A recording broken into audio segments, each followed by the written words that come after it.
Hello les accros de One Piece, c'est Silver et Copper. Bienvenue sur Raftalie, la chaîne dédiée à tout l'univers de One Piece. Vous êtes déjà demandé combien il y a de lames importantes qu'on connaît dans One Piece? Eh bien, il y en a 37 au total. Et voilà, la vidéo est finie pour aujourd'hui. A bientôt les accros de One Piece. Alors, si c'était si simple, ça se saurait. Mais ici, on va parler de toutes ces lames et de toutes leurs caractéristiques, de leur histoire connue, de leur nom, de tout ce que vous voulez. Car dans One Piece, les sables sont quelque chose de vraiment très important. Il y a une classe d'ailleurs de personnages qui y sont associés, les épéistes. Qui ne les aime pas? Ce sont vraiment les personnages les plus appréciés de One Piece. Ils ont tous une classe monumentale. Et aujourd'hui, on vous présente également l'objet dont on vous a parlé dans la précédente vidéo. C'est notre sabre qu'on a acquis il n'y a pas si longtemps que ça.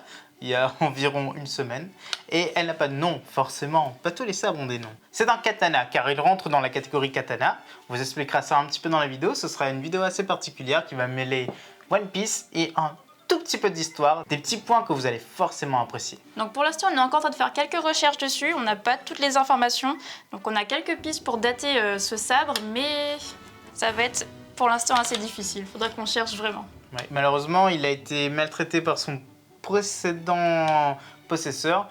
On en parlera forcément petit à petit, donc ce sera le petit feuilleton dans nos vidéos, donc vous verrez, ce sera super drôle. Ouais, et puis si ça vous plaît vraiment, on va commencer sans doute à, dites-nous en commentaire ce que vous en pensez, à faire le tour des antiquaires un peu partout en France. Regardez si on peut trouver des objets japonais de l'époque, style katana, style autre chose, et les présenter, essayer de retrouver leur histoire, remonter le plus possible et faire des vidéos spécialement sur le sujet. C'est quelque chose qui mêle beaucoup plus l'histoire avec One Piece, mais si ça vous plaît. Bon, maintenant on va passer au Super Thanks parce que il est temps, on a déjà fait une introduction de malade, on parle vraiment beaucoup trop. Exactement. Alors, n'oubliez pas que vous pouvez passer dans la timeline si ça vous intéresse pas les Super Thanks, c'est totalement légitime, n'hésitez pas. Bref, le premier rat Draftel, c'est McGuy, qui nous dit que Jinbei avait totalement sa place dans les personnages les plus cool de One Piece. C'est totalement vrai, mais nous on trouve qu'il était légèrement au-dessous de ceux qu'on a présentés. Puis on a Wheat Dragon et Pépinoudel qui nous disent merci. Donc là forcément, c'est plutôt nous qui vous remercions. Valparaiso nous demande quelle est la transformation de Luffy qu'on préfère. Quelle est la transformation que tu préfères? Moi c'est plutôt Nightmare Luffy, j'adore cette version un petit peu sombre de Luffy. Moi c'est Water Luffy, c'est le Luffy qui met la honte à Crocodile et en plus il fait ça en rigolant. Je trouve ça génial. Et enfin, on a BS Duke qui nous dit merci pour la review, donc merci à toi de la regarder. Et il nous demande également si 3 chaînes, ça fait pas trop. Eh bien ça peut paraître beaucoup, mais comme ce sera pas du tout le même rythme que sur Raftalie, et du coup ça passera très bien. Bon on verra, et nous on aime ça en vrai, on a énormément de retours positifs de votre part, et c'est un énorme moteur pour nous. Il faut pas lésigner là-dessus, c'est vraiment un énorme moteur. Mais vous êtes là pour la vidéo, donc voici votre vidéo. Hiérarchie. Avant de vous présenter tous ces sabres de légende, il faut savoir qu'une petite partie d'entre eux sont classés. C'est vraiment pas la plus grande partie de One Piece car ce sont des sabres rares et ce sont des sabres qui s'appellent des Meito. Et ils ont été forgés par des forgerons qui étaient vraiment des experts dans leur domaine. Pour l'instant, on n'en connaît que 3 et les 3 sont originaires de Wano. C'est le berceau de tous les créateurs des sabres. Et pour les 3 forgerons qu'on connaît, eh bien le premier c'est Shimotsuki Kozaburo. Il a une histoire démente, il est né à Wano et a été un homme très important sur place. C'est lui qui a forgé le Wado Ishimonji et Enma, les 2 lames de Zoro. Mais après ces événements, il s'est dit « Hé, et si j'allais vers la plus faible des mers ?» Alors accompagné de sa famille, il a fui Wano et s'est retrouvé à East Blue, là où il a formé le village Shimotsuki ainsi que son dojo. Son fils a ensuite pris sa succession et sa petite fille, eh bien c'est Kuina. Pour la suite, eh bien on sait juste que cet ancien samouraï, il a perdu son don à cause de la vieillesse. Le second, c'est Kotetsu, celui qui a forgé le Nidai Kitetsu. Et ce sabre, il est revenu à son descendant direct, un autre forgeron très connu, le Tenguele de Wano qui a forgé le Hama no Abakiri, celui qui s'est inspiré grandement du Enma pour faire son sabre légendaire. Il a également créé le Sandai Kitetsu, et son nom c'est Itetsu, vous le connaissez tous, c'est celui qui a élevé Tama. Petite information supplémentaire, les Meito sont classés en 3 grades. Les Saijo Owazamono, les plus rares et puissants, les Owazamono, la catégorie intermédiaire, et les Ryu Wazamono. L'entrée de gamme, mais qui est aussi très puissant. On a aussi ceux qui ne sont pas encore classés. Oda n'a encore donné aucune information sur eux, donc on ne sait pas dans quel grade ils se trouvent, mais ce sont bien des Meito. Et enfin, on a ceux qui ne sont pas des Meito, mais qui parfois peuvent être également très puissants. Ça en fait des épées à voir. D'ailleurs, la plupart du temps, on dit plutôt épées japonaises parce qu'elles ne sont pas toutes des katanas. Pour être un katana, il faut que la lame mesure entre 60 et 73 cm. Ceci, c'est un katana. Il fait exactement 72 cm. Il est dans la limite haute, mais c'est un katana. Numéro 1, les lambda.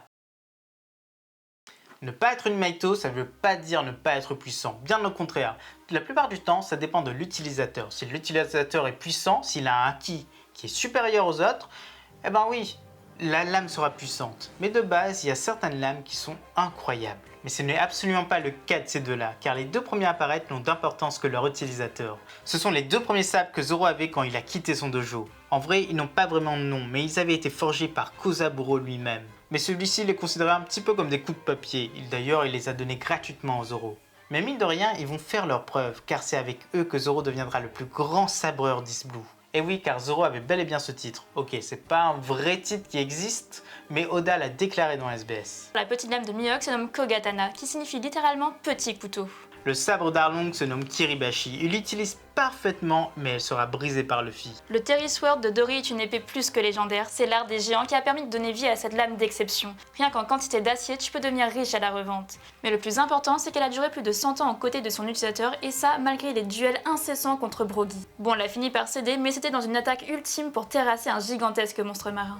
Sur les îles Célestes, il y a deux sabres avec un nom. Les deux sont liés à des dials, forcément. Le premier, c'est Aizen Whip, la lame d'homme. Elle est assez particulière car elle est faite de nuages de fer, un matériel très malléable et résistant. Homme l'utilise pour la défense, pour les attaques à distance, comme pour les batailles au corps à corps. La seconde lame, c'est le Burn Blade de Kamakiri, une lame faite de feu qui tranche absolument tout, sauf Ener, bien évidemment. Bambou est le nom de la lame de T-Bone. C'est une épée qu'il a suivie toute sa vie et surtout pendant sa jeunesse où il était garde royal pour un pays qui est encore inconnu à ce jour. Pour un homme qui est végétarien et qui déteste voir les autres qui ont mal, eh bien il aime vraiment bien trancher quand même. Funkfried est une lame que tout le monde connaît. Bon, de nombreuses personnes vont nous dire que ce n'est pas une lame mais un éléphant. Eh bien c'est faux car c'est juste une épée qui a mangé le fruit du Zuzu no Mi. Et oui, ça il faut dire un grand merci à Vegapunk. Du coup, ça donne de nombreuses possibilités, mais ça ne rivalise absolument pas avec Franky. Hermep possède deux types de lames très rares selon Zoro. Ce sont les Kukri. Nous on a vraiment hâte qu'il devienne amiral celui-là, et puis comme ça il pourra enfin se battre contre Zoro. Avant l'ellipse, la lame de Brook n'a absolument pas de nom. C'est une fine épée qu'il range dans sa canne. Pourtant, elle l'a suivi durant tout son périple. Tout d'abord quand il était combattant dans un certain royaume, qui est toujours inconnu. Puis cette épée l'a suivi dans ses aventures avec les Rombar pirates et la Boune. Elle était l'une des seules distractions qu'il avait durant son errance dans le triangle florian. Et enfin, après l'ellipse, il a baptisé Soul Solide. Enfin, il lui a trouvé un nom. La très grande lame de l'eau, Kikoku, est une lame maudite, mais il n'en souffre absolument pas. D'ailleurs, c'est assez bizarre qu'elle ne coupe jamais réellement ses adversaires. Nous, honnêtement, si on était sa lame, eh bien on serait vraiment très en colère de ne jamais goûter au sang. Franchement, on maudirait l'eau. La très grande lame de Bastille se nomme Same Kiribosho. Et vous le savez tous, Sabo l'a brisée très facilement. La lame de Fujitora se nomme... Ah oui, elle n'a pas de nom. Mais là encore, c'est une lame dans une canne. Et enfin, pour en finir avec les lames qui ne sont pas des Meito, on a les deux qui appartiennent à des Yonko. La première, c'est celle qui est sans doute une Meito, mais qui n'est pas encore révélée comme telle à ce jour. C'est celle de Shanks. Son nom, c'est Griffon. Il a depuis ses aventures à Isbu. Cette lame résiste même à Barbe Blanche et à Akainu également. Elle est digne de son rang. Et quand il l'emprunte de Haki des Rois, elle fend le ciel. L'autre lame, c'est sans doute une lame vraiment bas de gamme à l'origine. Mais Mama lui a donné un bout de sa propre âme. Elle l'a transformée en une des lames les plus puissantes de ce monde. Son nom, c'est Napoléon. Rien que le nom, ça nous plaît énormément. Et d'ailleurs, Mama peut dégainer la lance d'Elbaf quand elle l'utilise.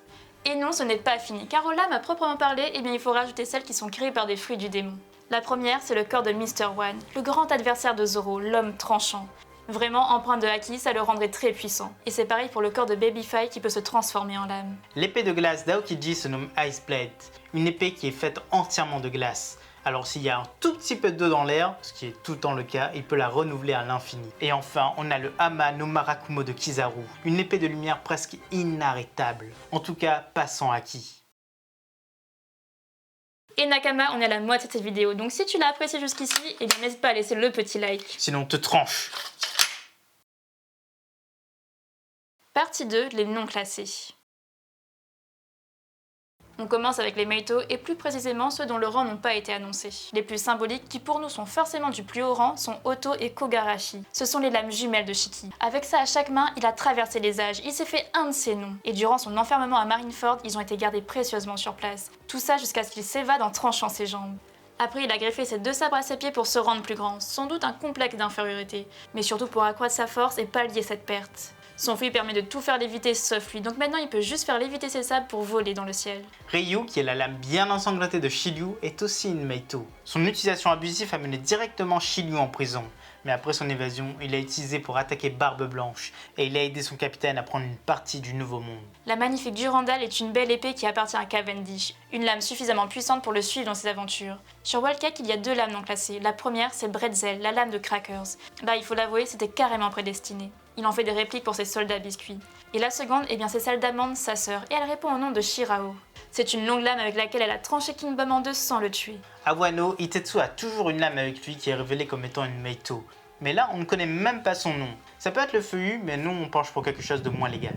Et enfin, on a Compira, la lame d'une personne qu'on adore particulièrement, Gion dit Mumuzagi. Ce personnage n'a pas eu beaucoup d'apparitions, mais elle était pressentie pour devenir amiral durant l'ellipse. Et son nom aurait été Lapin Rose, Mumuzagi. Numéro 3, les Ryu Wasamono. En français, ça donne les 50 lames de rang supérieur. Il y en a 6 de connus, et là on tape vraiment dans le rare. Et parmi ces 6, il y en a 3 qui appartiennent à Tashigi.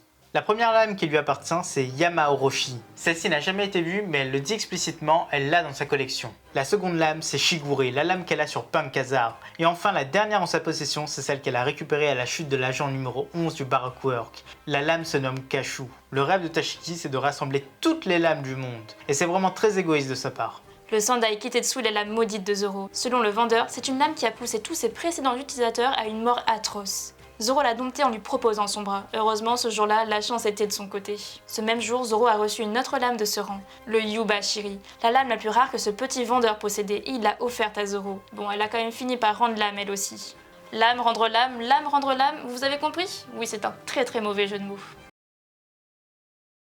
Numéro 4, les Owasamono.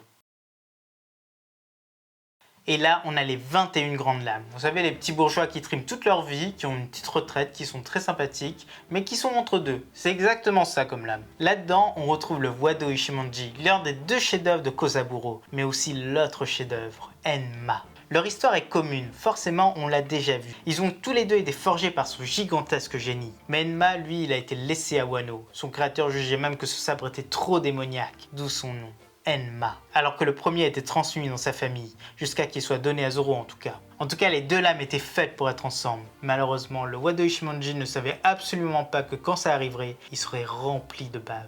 La Meno Abakiri, c'est la lame jumelle d'Enma. Elles se ressemblent mais elles n'ont pas du tout été faites par la même personne, ni même à la même époque. Pourtant elles ont servi le même maître au même moment, Oden Kozuki. C'était ces 2 lames qu'il maîtrisait à la perfection, et ça depuis son plus jeune âge. Son acquis des rois le lui permettait. Il a affronté Barbe Blanche avec, et il a perdu. Il a affronté Roger avec, et il a aussi perdu. Il a ensuite affronté Kaido avec, et là encore, il a perdu. Mais ce n'était pas sa faute, les lames, elles restent parfaites. Le Nidai Kitetsu, c'est la lame Kitetsu gardée précieusement chez lui. C'était tellement caché qu'il était accroché sur son mur. Et forcément, Luffy l'a emprunté de façon très perfide. On l'a dit au début de cette vidéo, cette lame a été créée par l'ancêtre du Tengu, par un homme nommé Kotetsu. Et lui, on ne connaît absolument pas son histoire. Et enfin, la dernière et la plus importante, c'est l'ancienne lame de Ryoma, Sushui. Ryoma était un grand épéiste de son temps, il était qualifié de meilleur épéiste. Dans sa jeunesse, il a tranché un dragon avec cette arme. Il sillonnait Wano en quête de challenge, mais rien ne lui résistait. Un peu plus tard, il a perdu un œil, il est devenu borgne. Mais cela ne l'a pas empêché de devenir la légende de son île. Il a fait de Wano le pays des samouraïs. Et petite précision pour les lames noires, finalement ce sont des lames complètement recouvertes de haki et ça de façon permanente. C'est le stade ultime pour avoir une lame de qualité. Numéro 3, les Saijo Owasamono.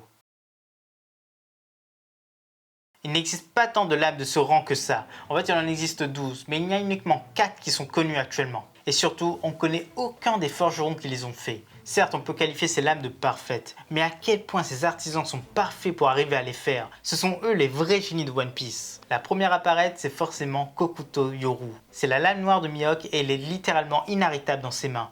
Il a clairement fait des miracles à Marineford. Il a même essayé de défier Barbe Blanche, le pauvre fou. Les 2 prochaines sont celles qui ont fait les meilleurs duels de l'histoire de One Piece. La fameuse lame de Newgate, Mura Komogiri, et celle de Roger, Ace. La première, vous la connaissez, elle était avec Barbe Blanche durant presque toute sa carrière, depuis sa période Rocks jusqu'à Marineford. Il a tout démonté avec elle. Et aujourd'hui, elle trône sur sa tombe. Ace, quant à elle, c'était la lame que Roger utilisait pour tous ses combats. C'était son bras armé. Il aimait tellement cette épée qu'il a demandé à sa femme de donner son nom à son enfant. Et pour finir, on a une autre lame qui n'a jamais été dévoilée dans One Piece. Mais ça a été dévoilé sous forme de croquis, c'est le Shodai Kitetsu. Le premier des Kitetsu est sans doute le plus puissant. Est-ce que c'est une autre arme perdue? Eh bien sûr que non, car on pense qu'on l'a déjà vue. Elle est sûrement apparue avec les 5 anciens, avec le fameux Gandhi qui se trimballe avec celui-ci. Le membre des 5 anciens a une lame qui a exactement la même garde. Est-ce qu'il sera l'adversaire final de Zoro? Eh bien oui, nous on pense que ce sera le cas. Voilà les Nakamas, c'est déjà la fin de cette vidéo, on espère que ça vous a plu, et surtout n'hésitez pas à laisser le petit like, à nous dire ce que vous en avez pensé en commentaire, et également à nous dire ce que vous pensez de cette lame, qui est sans doute une lame de moyen rang. Petite information en plus, c'est sans doute une lame de l'armée japonaise. On cherchera bien comme il faut et on vous dira toutes les informations, vous inquiétez pas. A bientôt les Accords de One Piece.